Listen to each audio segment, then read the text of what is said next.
지난 2022년 9월에 인터넷에 이렇게 팽배하게 나누어졌던 소식 중에 그 기사들 중에 의외로 많은 남자들이 폭식 장애를 경험한다라는 기사가 있었습니다. 폭식 장애라는 거 여기 스크린에 나와 있는데 먹는 건데 자기가 컨트롤하지 못하는 거. 그러니까 장애는 이제 영어로 디스오더라고 하는데 그러니까 디지즈 병하고 다른 거죠. 근데 컨트롤을 잘 못해서 몸이 어려워지는 상황들을 이제 결과로 낳게 되는 걸 말하죠. 폭식 장애. 저기 왼쪽에 있는 사람이 이제 이 이미지는 저희가 그냥 쓸 수 있는 이미지예요. 그래서 제가 이제 누군지 모르지만 갖고 왔습니다.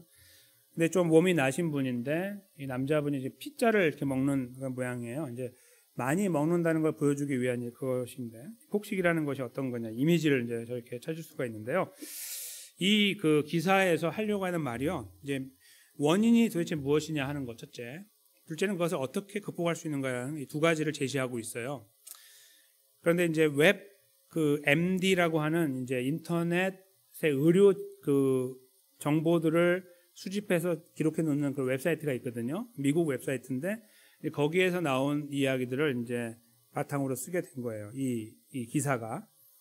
근데 의외로 남자분들, 그러니까 보통 생각할 때 저희가 폭식장애는 여자분들이 많이 앓고 있다고 이야기를 하거든요. 특별히 20대는요, 통계에 의하면은 40%가 폭식장애를 경험하고 있어요, 현재.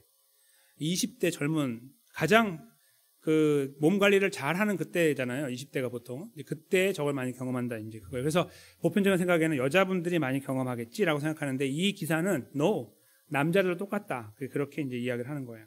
굉장히 많은 남자들이 폭식장애를 경험한다. 이제 근데 왜 그렇게 되냐? 처음에 이제 그 발단이 뭔지를 봤더니 원래 나는 많이 먹어요. 그런 게 아니고 나도 좀 멋진 몸을 가져보자 하는 마음에서 시작한다는 거예요. 그런 열정으로 시작하다가 어느 시간이 지나서 자꾸 실패하는 가운데 의지가 꺾여 버린다.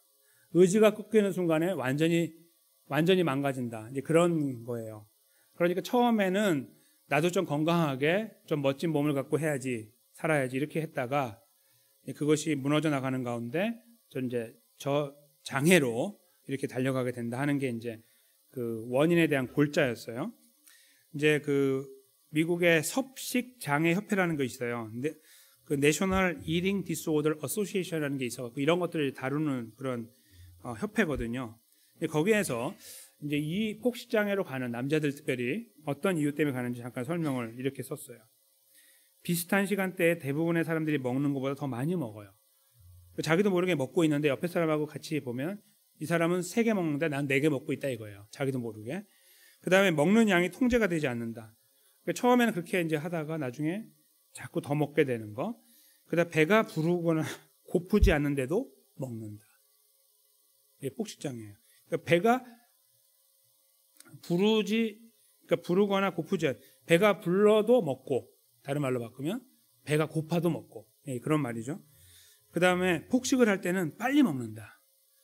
여러 가지 이유가 있겠죠. 제 생각에는 자기 자신에게 대한 창피한 감정 때문이 아닐까 생각이 들어요. 누가 봐서가 아니고 자기 자신을 향해 내가 원래 이런 사람이 아니었는데 내가 왜 이러고 있지? 빨리 먹어버려 하고 막 먹는 것 같아요. 그래서 빨리 없어서 그냥 이 상황을 극복하는 그 심리적으로 그런 게 아닌가 생각이 들어요. 굉장히 빨리 먹게 되고 그리고 배가 불러서 불편할 때까지 먹는다. 종종 혼자서 몰래 먹는다. 그러니까 이제 혼자 먹는 게 누군가로부터 눈을 피하려고 하는 그런 욕구가 있겠죠.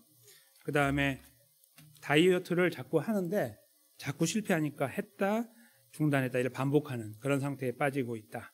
맨 마지막에 내용이 뭐냐면 심리적인 거예요. 폭식을 하기 전에 화가 나거나 불안한 감정을 느끼기도 한다.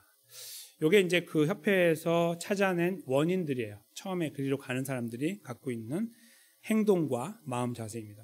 저는 마지막에 나와 있는 것이 굉장히 중요하다고 생각이 들어요. 즉 폭식장애를 앓고 있는 분들의 많은 분들이 그 심리적인 이제 그 불안함과 초조함을 갖고 있거나 불만족 또는 화가 나거나 이런 것들을 가지고 있는 거예요.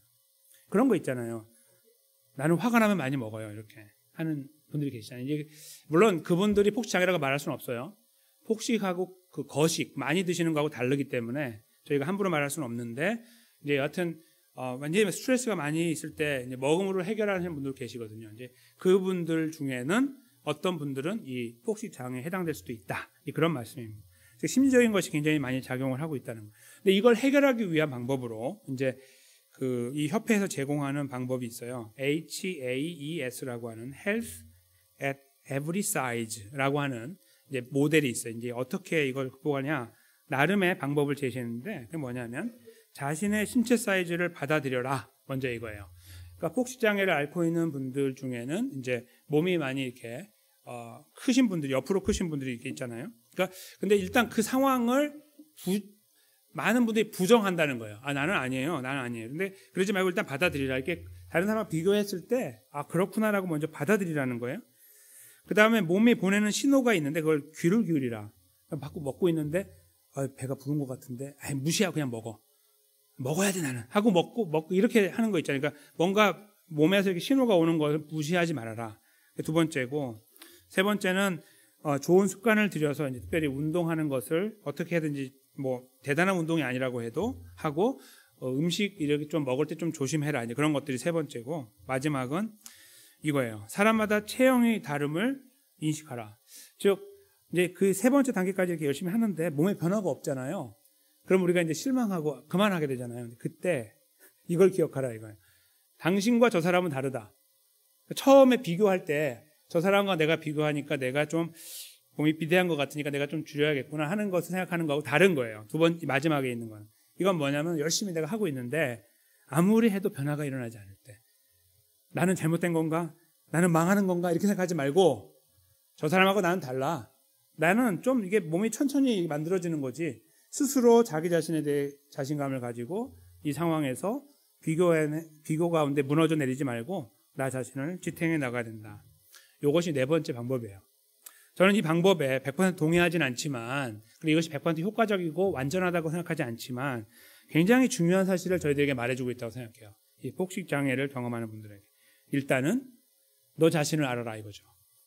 그러니까 누구로부터가 아니고 스스로가 우리의 상황을 분석을 해내지 못하면 아무런 변화를 만들지 못해요. 그 누군가로부터는. 왜냐하면 우리가 거부할 거니까요. 그렇죠? 그게 참 중요하다고 생각이 들어요. 그러니까 알아나가는 거, 알아야만 가능성이 있다는 거죠. 저희가 이 폭식 장애처럼요. 오늘 저희가 만나는 본문은요. 영적인 폭식 장애를 경험하는 분들을 만나요. 영적인 폭식 장애. 근데 그들은 늘 배고파요. 그 배고픔을 해결하기 위해 노력하는데 계속 배고파요. 그들이 그 배고픔을 극복하는 방법, 그것을 저희가 본문 속에서 찾아내려고 그래요. 왜냐하면 그들은 소위 어른이라고 하는 자들이거든요. 그리고 그들은 자기 후손이나 뒤따라오는 후배들 앞에 서 있는 사람들이고, 그런데 그들은 자기 스스로는 어른이라고 하지만 어른답지 않은 어른이거든요. 스스로 배 부르다고 하는 거짓말을 하고 있지만 여전히 배고픈 존재들이거든요. 그들을 하나님께서 어떻게 치료해 나가기 원하셨는지 영적인 의사이신 하나님의 접근을 저희가 말씀 속에 잠시 헤아려 보려고 합니다. 어린이 주일인 오늘 저희는 어떠한 어른으로, 부모일 수도 있고 아닐 수도 있지만 그냥 어른이라고 하는 의미에서 우리 자신을 한번 말씀으로 가늠하는 그런 시간이 되는 가운데 하나님의 은혜가 우리에게 주어지기를 소망하면서 말씀으로 들어가겠습니다. 오늘 말씀은 바로 호세아 선지자를 통해서 주셨던 하나님을 아는 지식이 없다는 것, 그거에 대한 꾸지람이 오늘 본문 앞부분에 기록되어 있는 것을 저희가 기억해냅니다. 3주 전에였습니다.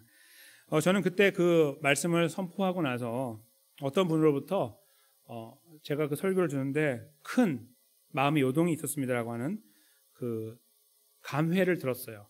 근데 그러면서 이제 제가 감사했던 건 뭐냐면 목사는 거기까지가 끝이거든요. 근데 그 다음에 하나님께서 계속 붙잡으시고 인도하셔서 막 가슴에 찔림이 있었던 거예요. 성경을 읽지 않는다는 거에 대해서. 그래서 말씀을 듣는 순간부터 한 장씩 읽기 시작했습니다. 이렇게 말씀하는 걸 들으면서 너무너무 감사했습니다. 그래서 다시 한번 기회가 되므로 여쭤봅니다. 여러분들 매일매일 하나님 말씀을 사모하고 말씀을 읽어나가는 자리에 계십니까? 아니면 바쁘다는 이유 때문에 성경을 멀리하고 살아가십니까? 그 부분을 저희가 다시 한번 짚었으면 좋겠습니다. 저는 모두가 그렇게 됐으면 좋겠고 그건 저 때문에 이렇게 하는 거라고 생각하지 않아요. 절대로 그분 자신을 위해서 하는 거죠. 하나님은 그분에게 은혜를 더 풍성하게 베풀어 주실 거라는 확신을 갖습니다.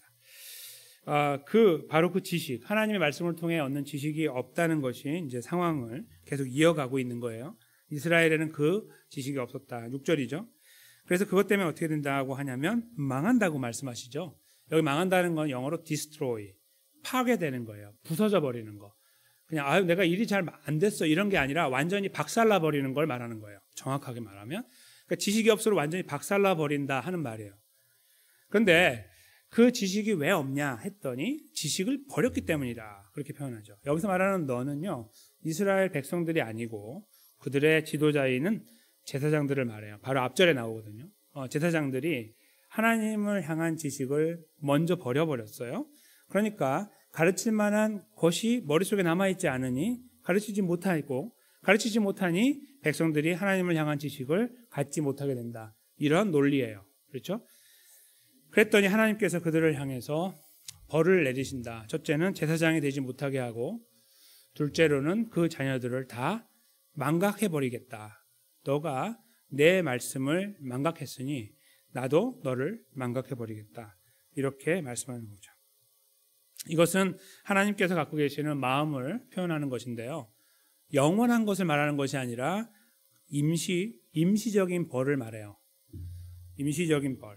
그러니까 그들이 망하지만 다시 회복이 되니까 나중에 따지고 보면 지금 잠깐 임시로 수십 년 동안 너희가 어려운 가운데 처하게 될 것이다. 이런 의미다라고 이해하는 것이 옳습니다만, 여기서 더 깊이 생각해야 되는 것은 하나님께서 항상 사랑을 고백하고 오셨던 그분이 이렇게까지 말씀하시는 걸 보면 하나님의 쓰라린 가슴이 느껴지게 됩니다.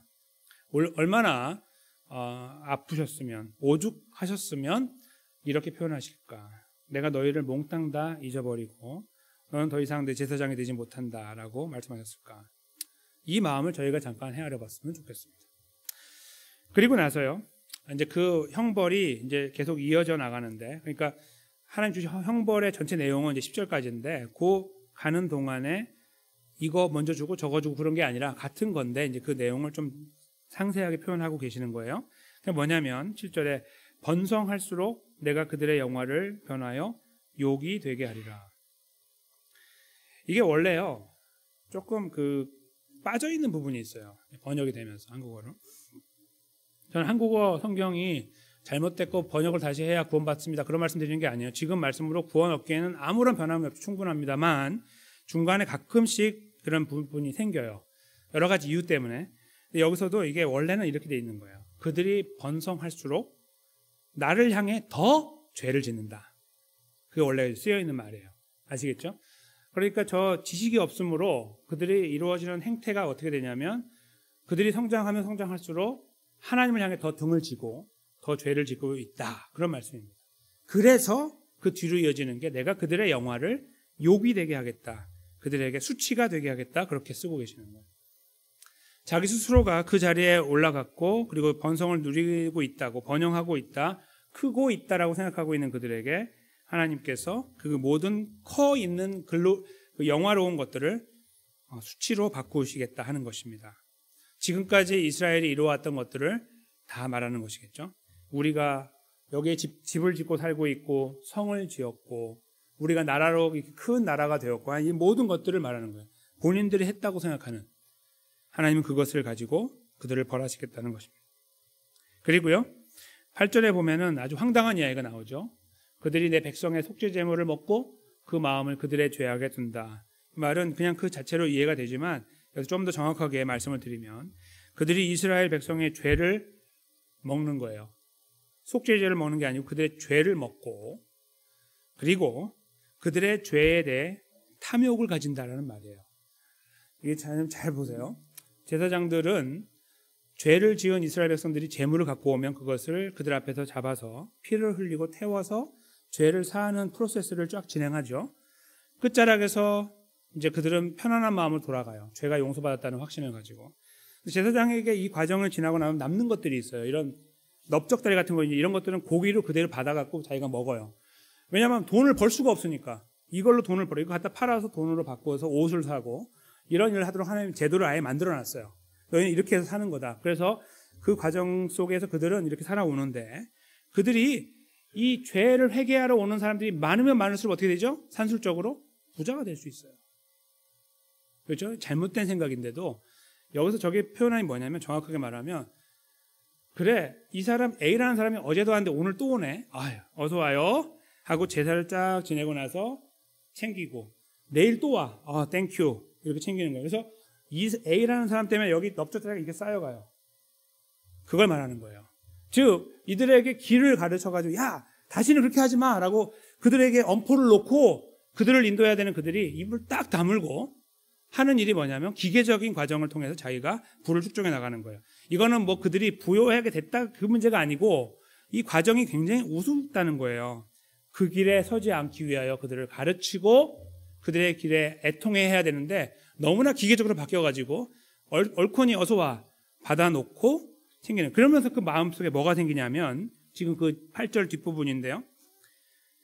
그들의 죄악을 둔다 마음에. 이게 어떤 정확한 의미냐면 그들의 죄에 대해 탐심을 갖게 되는 거예요. 그러니까 나도 저렇게 좀 해봤으면 하는 이런 마음을 갖는다는 거죠. 제사장들이. 그러니까 그들을 가르쳐서 그 길로 가지 말라고 선도해야 될 그들이 처음에는 이렇게 그들을 이끌어 나가다가 나중에 그들이 가지는 마음이 뭐냐면 나도 저들처럼 했으면 나도 부를 누릴 텐데 이런 생각을 하게 된다는 거죠. 그러니까 지금 여기 상황이 이렇게 읽혀지시죠? 그들이 하나님을 향해 등을 쥐고 있는 모양인데 하나님을 향해 배은망덕하고 가고 있는 그들이 하나님에 대한 지식이 없어서 이렇게 망해 가고 있는데 그 기본적인 이유는 바로 제사장들에게 있었구나 하는 것을 알게 돼요. 근데 하나님께서 여기서 제사장들에게 있다고 하는 이 내용을 제사장들에게만 덮어씌우는 것이 아니라 백성과 모두 똑같다라고 말씀하시는 게 9절에 나와요. 그러므로 제사장 너희들만 내가 벌을 주고 백성들을 살리겠다라고 하지 않고 함께 다 벌을 주겠다라고 말씀하는 거예요. 그러니까 그 율법에 대해 하나님 말씀에 대해서 관심이 있어서 그 관심을 제사장들 향해 와서 우리에게 좀 하나님 말씀을 알려주시죠. 어떻게 해야 될지 라고 하는 사람이 없고 그러니 얼씨구나 잘됐다 하고서 제사장도 그 일을 하지 않는 이 모양을 서로 상호 도와가면서 만들어 나가는 상황이라고 하나님이 읽으신 거예요. 제사장의 혼자의 문제가 아니라 함께 서로 죄악으로 달려가고 있는 거예요. 서로 도와가면서. 그 그림을 하나님 보시고 나서 너희는 둘 다 똑같다라고 9절에 쓰고 계시는 거예요. 그래서 너희가 행한 그대로 여기서 말하는 그대로 양쪽을 다 말하는 거죠. 너희 행위대로 갚을 것이다. 제사장뿐만 아니라 이스라엘 모두를 한 자리로 모아서 망하게 할 것이다. 이렇게 하나님께서 말씀하신 거예요. 벌을 내리시겠다라고 말씀하신 거죠. 근데 그 벌이 이제 어떤 벌인지 한번 보세요. 10절인데요. 그들이 먹어도 배부르지 아니하며 음행하여도 수요가 늘지 않는다. 일단 음행이라는 그 뒤에는 이제 이유가 나오는 거예요. 왜냐하면 여호와를 버리고 따르지 아니하였기 때문이다. 이렇게 표현하잖아요. 근데 여기서 저기 중간에 있는 음행과 수요라는 것, 숫자가 늘어나는 것은 굉장히 자연스러운 일이에요. 그렇죠? 음행이 계속 발생하면 엄청난 음행이 있음과 더불어 이걸 오늘날은 컨트롤하지만 당시엔 컨트롤 못하니까 이상한 방법으로 해서 산모가 죽을 수도 있으니까 이 상황들이 컨트롤되지 않는 상황이에요. 당연히 기대하게 되는 건 뭐예요? 수요가 늘어나야죠. 그 관계가 많아지면 많아질수록 백성이 많아지고 힘이 세지고 뭐 이렇게 되는 어떤 것들을 생각하죠. 그렇게 되지 않을 거다. 그 다음에요. 먹어도 배부르지 않을 것이다. 이것이 아주 충격적인 말이에요. 아까 제가 잠깐 말씀드린 그 문제, 이 먹는 문제 있잖아요. 그 문제와 직결되어 있는 거예요. 그러니까 폭식장애라고 하는 게 좀 약간은 좀 다른 표현이지만 이게요. 지금 잘 생각해 보시면 이게 얼마나 하나님의 마음이 담겨 있는 말이며 무서운 말인지를 알게 돼요.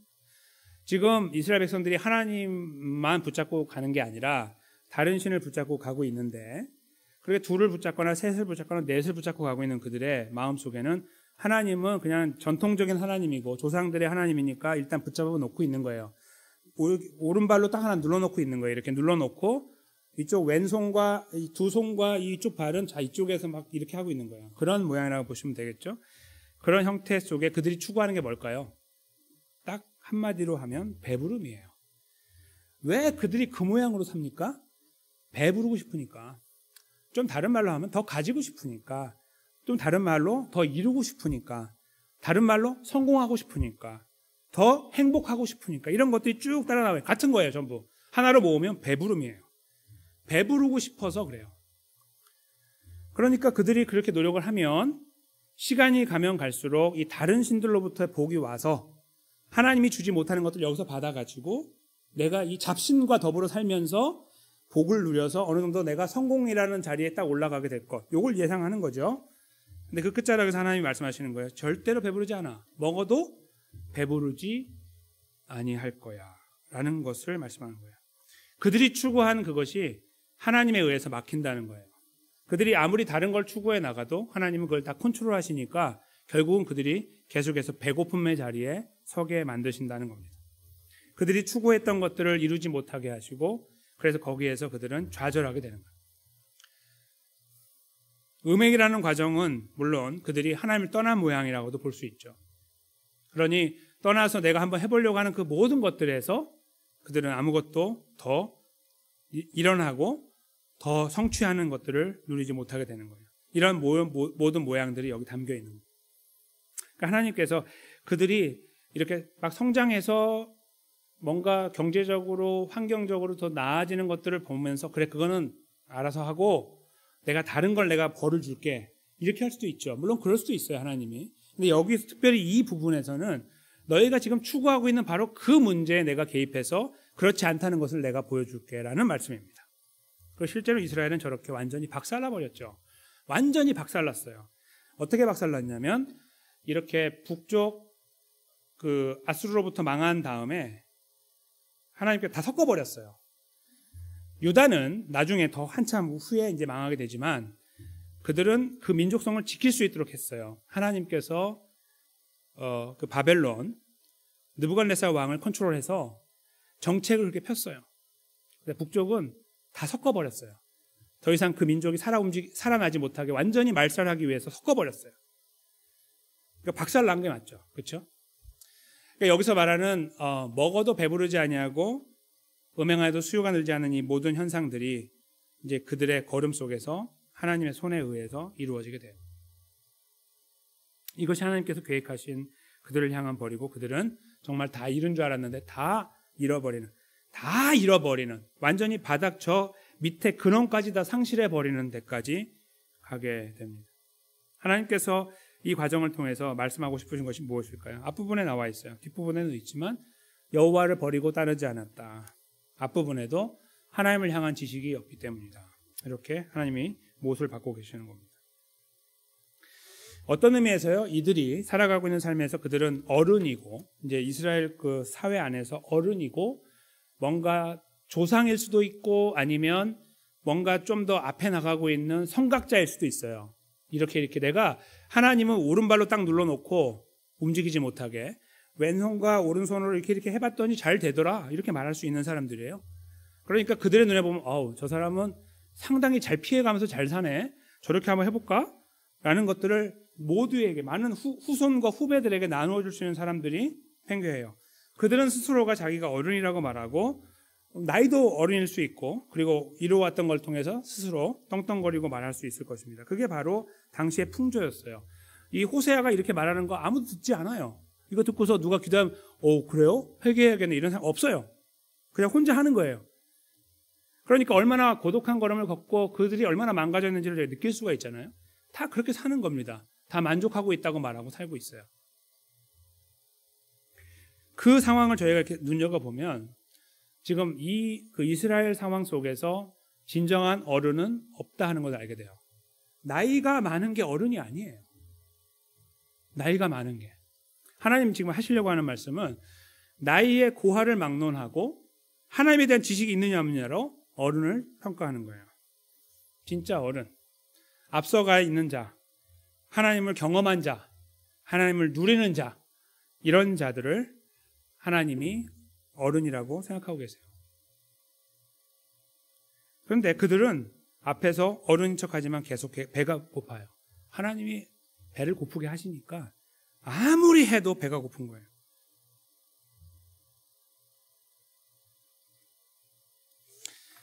근데 하나님께서 이렇게 어른인 척하고 있는 그 이스라엘 백성들을 향해서 마치 본인들이 다 이루어왔다고 생각하고 하나님은 액세서리면 족하다라고 생각하는 그들을 향해서 오늘 하나님의 말씀의 중요성을 말씀하실 뿐만 아니라 이것을 사도 바울을 통해서 한 번 더 주입해 주셨어요.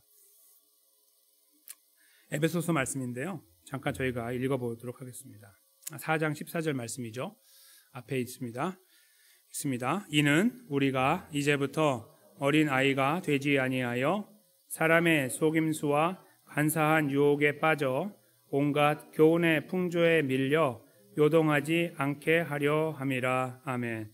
하나님의 말씀에 붙들림 바 된 사람, 예수 그리스도와 연합하여서 그리스도인의 삶을 발버둥치는 사람들을 말하는 거예요. 앞의 내용을 보시면 그들을 평가하기를 그들은 진실로 어른이다 이거야. 어린 아이가 아니라 이들이 어른이다. 그래서 사람의 속임수와 간사한 유혹에 빠져서 흔들흔들하는 거 어른이 아니다. 여러 가지 온갖 수많은 교훈의 그 풍조에 밀려서 왔다 갔다 하는 것도 어른이 아니다. 오히려 거기에 요동하지 않고 견고하게 서 있는 것이 어른이다라고 말씀하고 있는 겁니다. 오늘 제가 본문을 시작하기 전에 잠깐 말씀드렸던 그 협회에서 제공한 회복하는 방법을 잠깐 떠올려 보십시오. 만약에 우리가 영적인 그 폭식하는 그 문제 안에 들어가 있어요.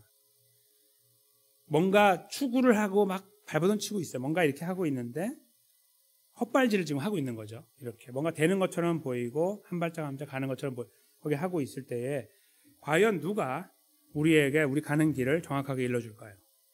우리의 부모일까요? 아니요. 부모 아니에요. 못합니다. 옆에 있는 친구일까요? 아니요. 못해요. 나를 사랑하는 사람일까요? 못합니다. 누가 할까요? 네, 우리 안에 살아계신 성령 하나님께서 하시는데 방법이 있어요. 하나님 말씀으로 하시는 거예요. 하나님 말씀으로. 그것이 기억나게 하시기도 하고 이렇게 듣게도 하시고 읽게도 하셔서 우리 스스로가 그 하나님 말씀을 통해서 우리가 어디쯤에 있는지를 돌아볼 수 있도록 인도해 나가세요. 그래서 오늘 본문에서 그것을 정확하게 짚어주신 거예요. 너희가 여호와 하나님 말씀을 향한 지식이 없어서 하나님을 향한 지식이 없어서 망한다라고 하는 그 말씀에 그대로 담겨 있는 거죠. 즉 망하지 않으려면, 즉 헛발질하지 않으려면 하나님 말씀에 굳건하게 서 있어야 된다는 것입니다. 근데 하나님 말씀에 굳건히 서 있을 때 우리가 나타나는 다음 행동이 바로 이 에베소 말씀인 거예요. 나는 하나님 말씀을 사랑하고 그걸 잘 듣고 지키기를 힘씁니다라고 아무리 말해도 우리 삶에서 사람의 속임수, 간사한 유혹, 세상의 온갖 교훈에 흔들흔들하면 제대로 된 어른이 아니죠. 제대로 된 어른이 아니에요. 이건 목사고 뭐고 다 필요 없습니다. 똑같습니다. 똑같이 어른이 아니에요. 말씀을 연구하고 가르치는 자나 듣고 따라가는 자 똑같은 거. 아까 그 제사장들 기억하시죠? 똑같은 겁니다. 똑같이 한꺼번에 잘못된 길로 가는 거예요. 오히려 우리는 이 말씀을 읽으면서 떠올려야 되는 것은 오직 나 자신입니다. 우리 자신은 하나님 말씀에 정말 목숨을 걸고 있느냐 생각을 해봐야 됩니다. 그러니까 이 목숨을 건다는 건 지옥 가냐 아니냐 이런 문제가 아니죠. 정말 하나님 앞에서 올바른 그리스도를 사느냐 안 사느냐의 문제입니다. 그것은 가만히 묵상하는 것으로만 가는 것은 불가능해요. 한계가 있어요. 어느 순간이 되면 바닥이 나요. 점점 더 어려운 상황을 오면 거기에 내가 빠져가지고 헤어나오지 못하게 되고. 우리는 그런 상황들을 마음속에 품고 가야 됩니다. 그리고 그 상황 속에 있을 때 우리가 하나님 말씀으로 다시 일어나야 된다는 사실에 그 사실을 기억해야 돼요. 그러기 위해서는 매일매일의 삶에서 우리는 하나님 말씀에 대한 무게를 둬야 됩니다. 하나님 말씀을 사랑해야 됩니다. 말씀을 읽어야 되고 읽고 나서 곰곰이 생각해야 돼요. 이게 무슨 말씀인가? 그리고 잘 이해가 되지 않으면 주변에 우리 믿음의 선배, 신앙의 선배나 아니면 구역장이나 또 장로님들이나 아니면 목사에게 문의해야 돼요. 정확한 뜻을 알고 싶을 때. 그런 과정을 통해 우리는 하나님 말씀을 나의 것으로 만들어 나가는 시간을 가져요. 아까 그 병에서 회복될 때 자기를 알아야 된다는 거하고 다 같은 거예요. 같은 단계죠. 나를 먼저 알아야 된다는 거. 나를 알게 될 때, 하나님의 말씀을 알게 될 때 우리는 그 다음에 걸음을 걷게 돼요. 아까 그 내용처럼 우리는 서로를 비교하지 않고요. 나 자신에게만 집중하게 됩니다. 저 사람이 나보다 못하니까 난 괜찮아. 아유, 저 사람 나보다 못하네. 이런 거 안 하고 다 다르다고 아는 거예요. 나만 하나님 앞에 세우는 거죠. 그리고 그 앞에서 말씀으로 내 자신을 추스리기 위해서 발버둥 치며 주의 은혜를 구하는 거예요. 그것이 바로 진정한 어른의 모습이죠. 하나님은 우리 모두가 그렇게 되기 원하고 그 자리에 세워서 그 풍성함을 누리기 원하십니다.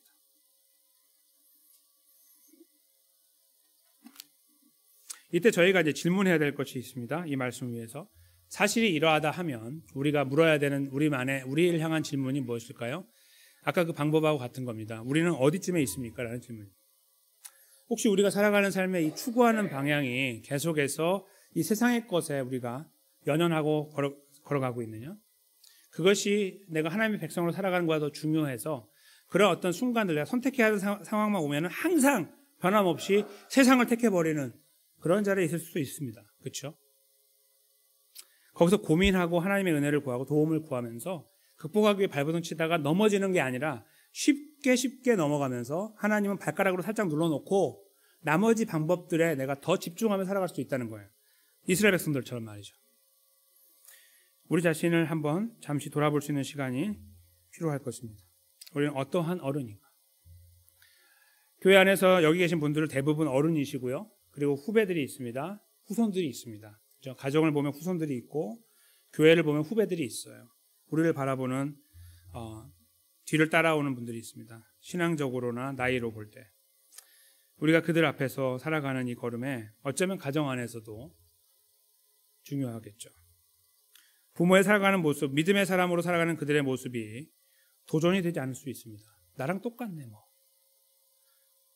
아니 뭐 아버님은 집사님이신데 장로님이신데 권사님이신데 목사인데 우리 집에서 나랑 대화하는 게 달라. 밖에서 하는 거하고. 밖에서는 뭔가 거룩한 척 이렇게 하는데 집에 오면 똑같거나 더 심해. 그리고 야 네가 그렇게 하면 먹고 살겠냐? 하나님을 잘 믿고 하나님을 의지해야 된다는 것에 대한 강조점을 찍기 전에 거기 방점을 팍팍 찍어야 되는데 안 찍고 네가 그렇게 해야지 살겠냐라고 하는 여기를 잘 보니 하나님이 없는데 발가락으로 딱 누르고 있으면서 여기서 이렇게 하고 있는 모양이 아니냐 이거예요.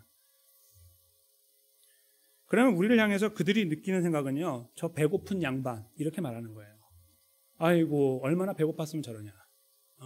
저렇게 아무리 해도 계속 죽을 때까지 배고플 건데 저 배고픔의 자리에 저렇게 발버둥 치고 있는 것이 처량하다 이렇게 말하겠죠. 그걸 알고 있는 어느 누군가 볼 때 아니면 그 후손이 볼 때 그럴 수 있어요.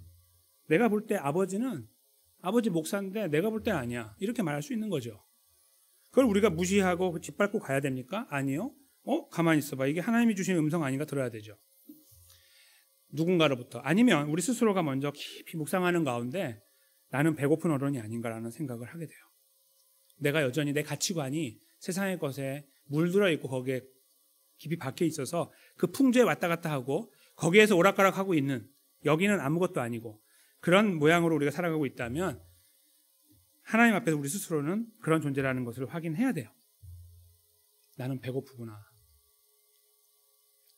내가 잘못하고 있어 배고픈 거죠. 그 부분에서 우리는 하나님의 은혜를 구해야 됩니다.